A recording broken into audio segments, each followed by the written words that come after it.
जळगाव जामोद शहरातील श्रीपाद कृष्ण कोल्हटकर महाविद्यालयात 17 सप्टेंबर ते 2 ऑक्टोबर या कालावधीत राष्ट्रीय स्वच्छता पंधरवड्या अंतर्गत स्वच्छता ही सेवा या ब्रीदवाक्याच्या अनुषंगाने विविध कार्यक्रमांचे आयोजन करण्यात आले होते। त्या अंतर्गत 30 सप्टेंबर रोजी सकाळी स्वच्छता दिंडीचे आयोजन करून शहरातील मुख्य बस स्थानकाची स्वच्छता करण्यात आली। सदर कार्यक्रमाचे आयोजन महाविद्यालयातील राष्ट्रीय सेवा योजना विभागाद्वारे करण्यात आले होते। महाविद्यालयाचे प्राचार्य डॉक्टर माई यांनी स्वच्छता दिंडीला हिरवी झेंडी दाखवून या अभियानाचा शुभारंभ करण्यात आला। ही स्वच्छता दिंडी पोलीस स्टेशन मार्गे जळगाव जामोद मुख्य बस स्थानकाजवळ पोहोचली।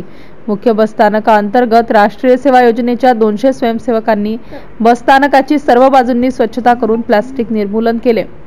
या कामी त्यांना नगर परिषद जळगाव जामोद आरोग्य विभागाचे क्षीरसागर तसेच जळगाव जामोद आगार व्यवस्थापक टाले व त्यांच्या कर्मचाऱ्यांचे मोलाचे सहकार्य दिले। MCN न्यूज मराठी करिता दिलीप इंगळे, जळगाव।